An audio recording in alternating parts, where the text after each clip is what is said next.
berkaitan dengan kaedahnya sebelum ini, iaitu pada minggu lepas.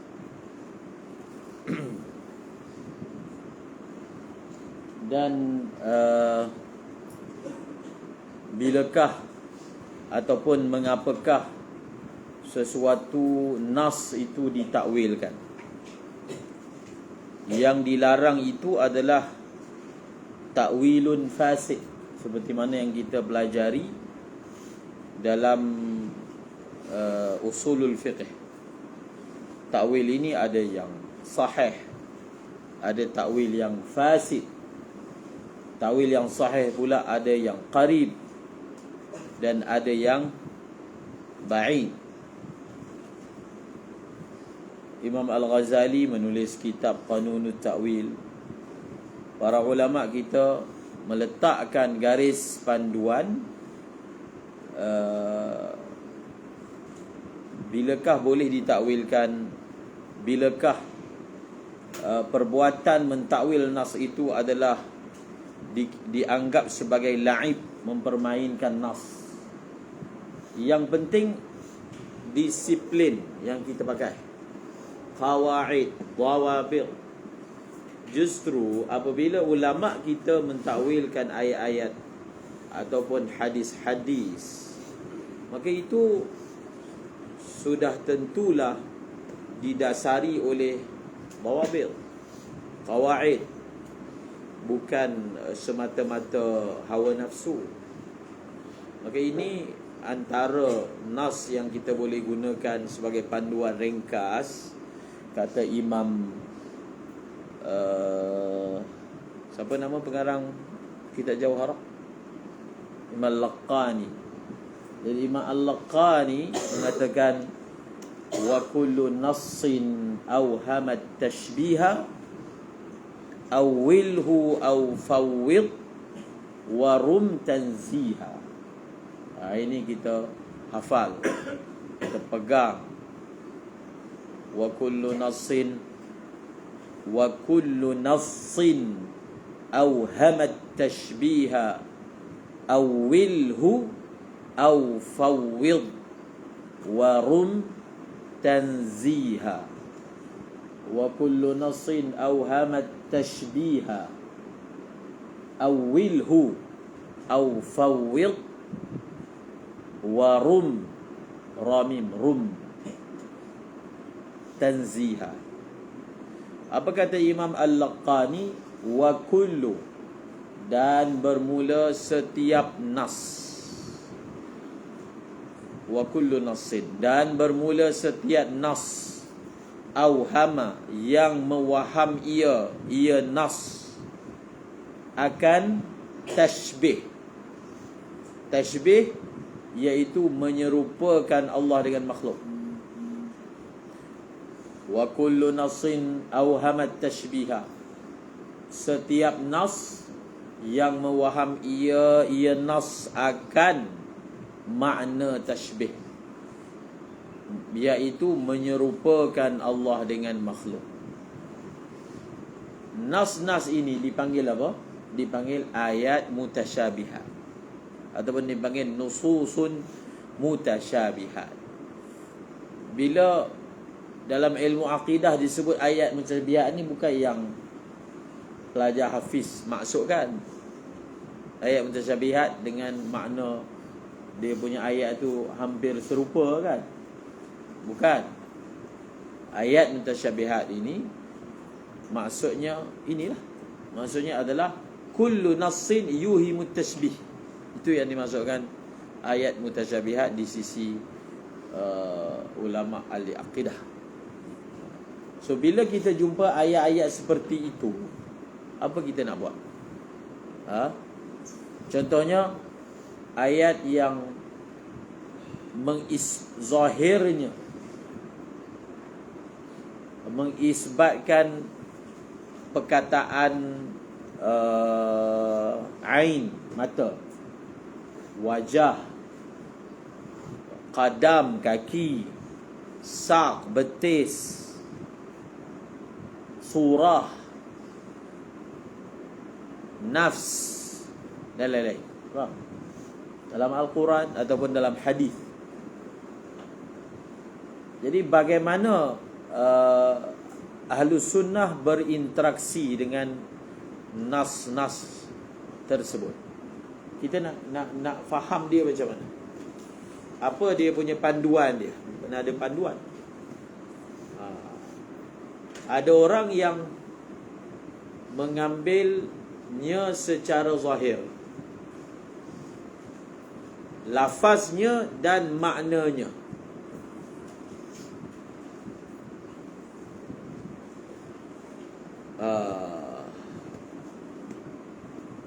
Maksudnya apa? Mereka kata bila disebut ain, maksudnya ain, maksudnya mata.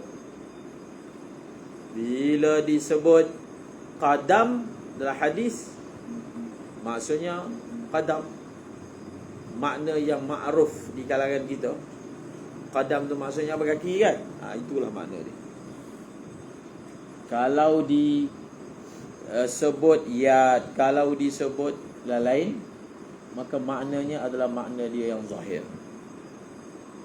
Dan mereka menggelar diri mereka sebagai golongan ataupun ulama gelar dipanggil golongan muthbitah. Dipanggil apa? Golongan muthbitah. Ataupun perbuatan itu dipanggil itsbat. Itsbat. Kita isbatkan apa yang Allah isbatkan.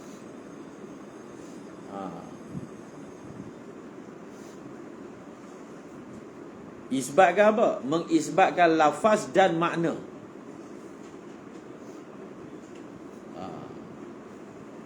Bukan sekadar mengisbatkan lafaz, mengisbatkan lafaz dan mengisbatkan makna. Makna tu pula makna yang muta'araf di kalangan manusia daripada perkataan-perkataan tadi.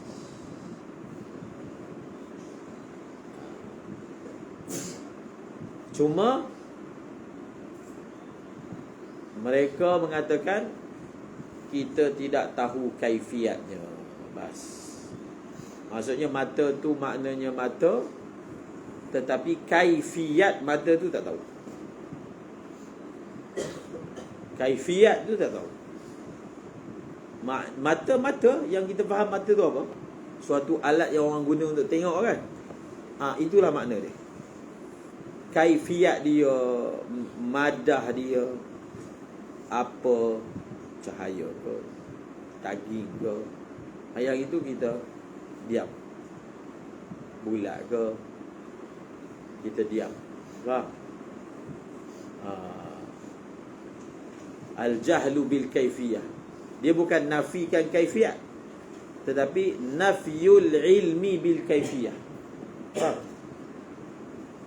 Kita tak tahu kaifiat dia, bukan tiada kaifiat. Itu dah berbeza tu.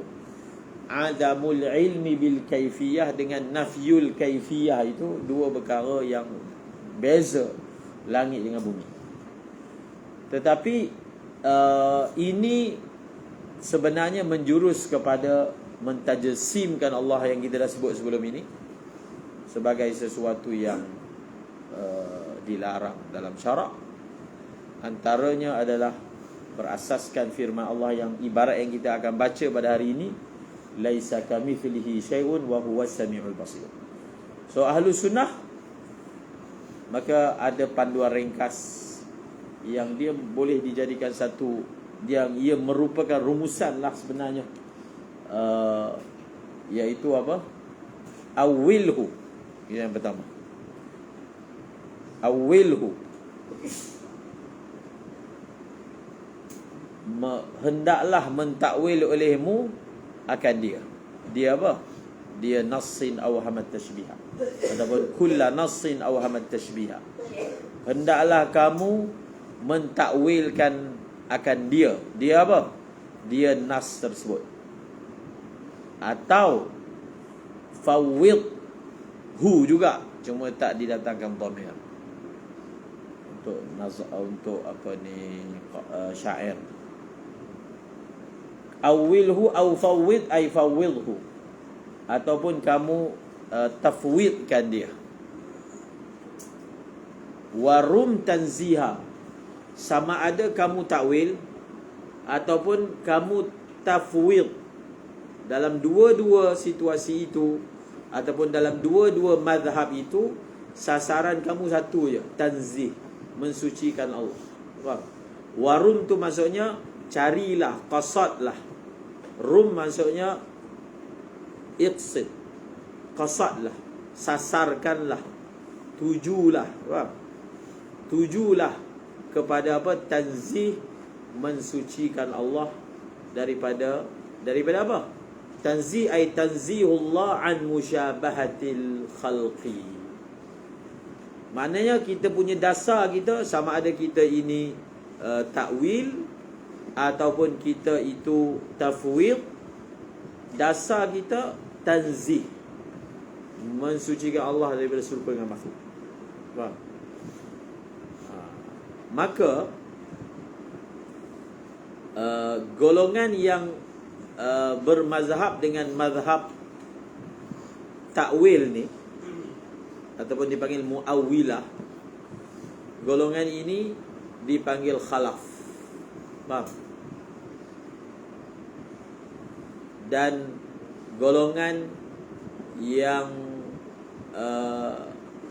mengamalkan tafwid dipanggil salaf.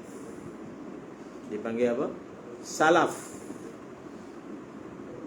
Jadi salaf dengan khalaf ini tidak berbeza pada dasar.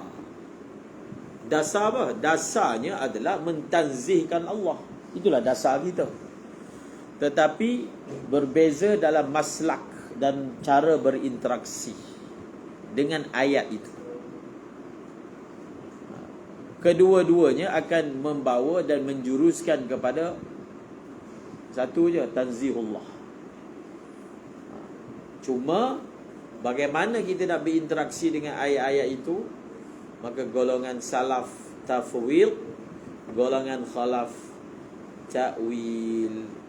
Dan Imam Nawawi dalam Syarah Muslim ketika membahaskan hadis-hadis seperti ini menyebut tentang ada dua maslak di kalangan ahlus sunnah wal jamaah. Maksudnya apa? Sama ada takwil ataupun tafwid, dua-dua adalah ahlus sunnah wal jamaah. Dan Imam Nawawi menyebut, maka kebanyakan ataupun para muhaddisin, mereka mengamalkan tafwid, dan ulama mutakallimin mengamalkan ta'wil. Mengamalkan apa? Ta'wil. Yang lebih tahqiqnya sebenarnya sama ada salaf ataupun khalaf, kedua-dua zaman tersebut ada sahaja orang yang ta'wil dan tafwid. Sama ada salaf, di kalangan salaf pun ada yang ta'wil, di kalangan khalaf pun ada yang tafwid. Tetapi kenapa selalu disebut ta'wil dan tafwid? Ta'wil adalah khalaf, tafwid adalah salaf. Sebutan itu adalah kerana merujuk kepada majority. Faham? Majority. Maksudnya apa? Maksudnya majority salaf atas maslak tafwid dan majority khalaf atas maslak ta'wil. Bila sebut majority, maksudnya ada di kalangan salaf ataupun khalaf yang masing-masing itu ta'wil ataupun tafwid. Jadi soalan dia, ta'wil tu benda apa pula? Faham? Ta'wil tu benda apa? Jadi masalah ni menjadi polemik ataupun sengaja dipolemikkan, sepatutnya dah selesai sampai ke hari ini. Dan kita yang belajar akidah perlu faham baik, bukan faham CP-CP. Bukan kita dengar jauh-jauh, bahkan kita perlu sentiasa mensasarkan tahqiq sampai kita faham penuh masalah. Faham? tak memadai dengan apa yang disampaikan dalam kelas sahaja, yang kita sebut dalam kelas ini sebagai panduan, bagaimana kita panduan asas, dan seterusnya kita lah kena sentiasa menambah pengetahuan kita sehingga kita faham dengan baik perbahasan ini. Pelbagai kitab ditulis menerangkan perkara ini.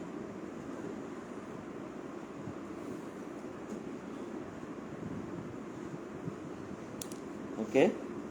Baki perbahasan kita akan sebut dalam syarahan matan akidah, iaitu apakah makna takwil, apakah maksud tafwid, dan bagaimana makna tadi diaplikasikan pada contoh. Jadi cara dia kita faham dulu takwil tu apa, tafwid tu apa, dan kita lihat bagaimana ia diaplikasikan dalam ayat. Ambil satu ayat yang dipanggil ayat mutasyabihat dan terangkan bagaimana salaf ke ataupun khalaf ke berinteraksi dengan ayat-ayat tersebut. Sama ada praktiknya adalah takwil ataupun praktiknya adalah tafwid.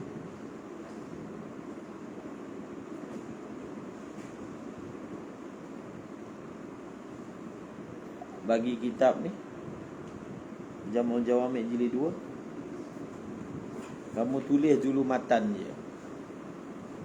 Matan ni kita ambil sebab dia adalah rumusan. Kalau terangkan panjang-panjang apa pun tak melekat dalam otak. So ambil rumusan ni. Rumusan matan ni dia seperti khulasah ilmu. Khulasah ilmu yang panjang. Terang panjang-panjang pun tak faham. Jadi cuba terangkan dengan lafaz yang ringkas. Apa dia maksud benda ni? Jamul Jawami' jilid, tahun ni baru belajar jilid 1.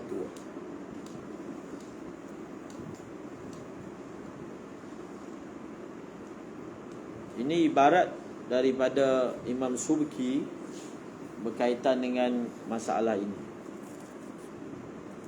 Tulis je dahulu, Allahumma salli ala Sayyidina Muhammad, la ilaha illallah.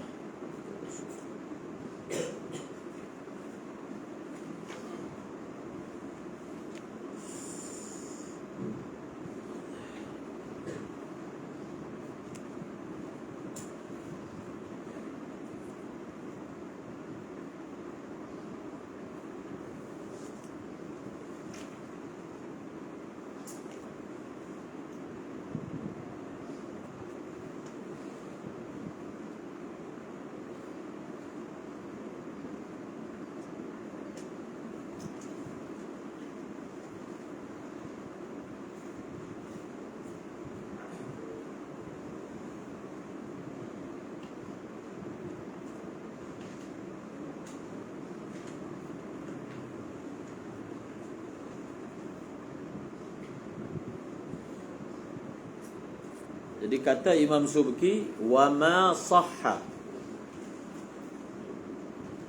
fil kitabi was sunnati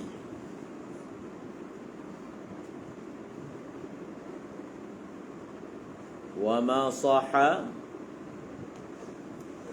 fil kitabi was sunnati min as-sifati na'taqidu zahiral ma'na. وما صح بالكتاب والسنة من الصفات نعتقد ظاهر المعنى وننزهه عند سماع المشكل. وما صح في الكتاب والسنة من الصفات نعتقد ظاهر المعنى وننزهه عند سماع المشكل.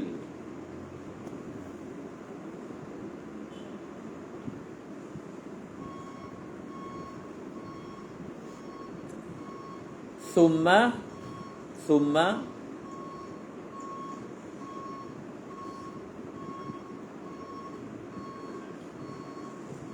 ikhtalafa a'immatuna.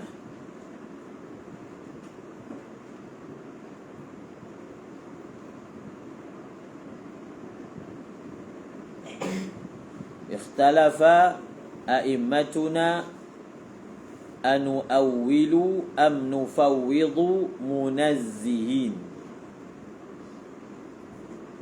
Anu'awwilu am nufawwidu munazzihin. Zihin, nazzaha yunazzihu, munazzihan, munazzihin jama'. Ma'attifaqihim ala anna jahlana bitafsilihi la yaqdahu.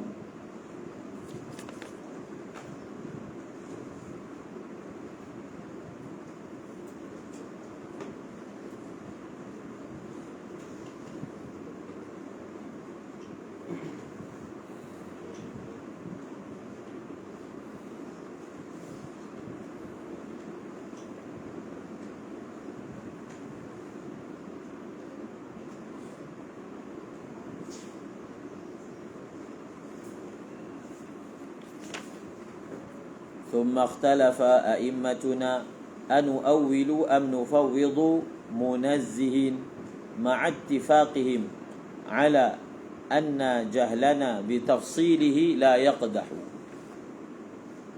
Itu ringkas dia.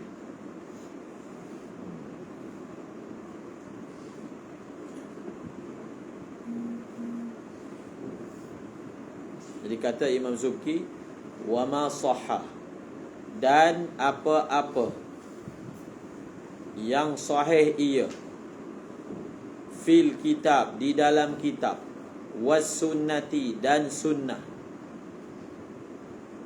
daripada sifat-sifat. Maksudnya apa-apa sifat yang sahih ia di dalam kitab dan hadis,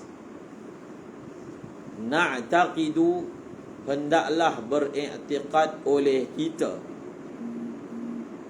akan zahir maknanya. Ini asal.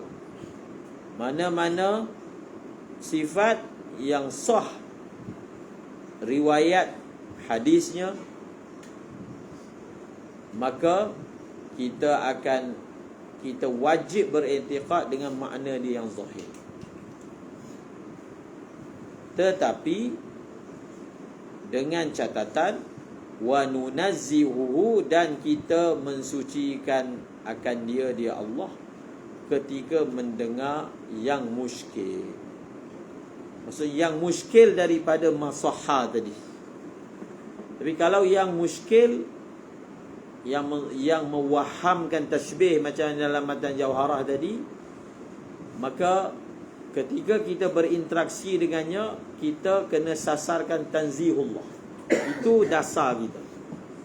Tapi bagaimana nak berinteraksi, maka ada dua pendapat. Faham? Satu, cara berinteraksi dengannya, kata Imam Subki, kemudian telah berselisih oleh ulama-ulama kita.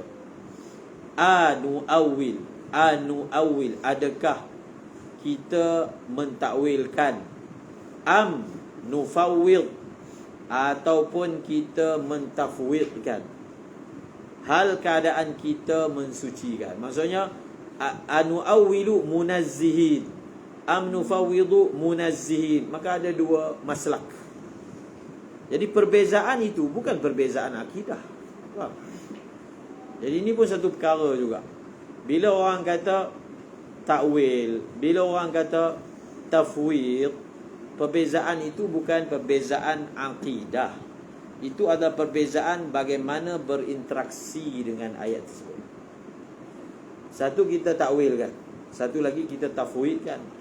Tapi i'tiqad Allah Ta'ala suci daripada menyerupai makhluk. Akidah tu adalah tanzih tu. Ma'attifaqihim, dalam keadaan mereka bersetuju dan bersepakat atas bahawasanya jahilnya kita dengan perinciannya tidak mencacatkan, ai la yaqdahu, maksudnya tidak mencacatkan akidah kita. Ini masih lagi asas, tapi satu rumusan yang baik untuk kita jadikan sebagai tamhid dan muqaddimah untuk kita faham lagi permasalahan ini. Wallahu a'lam.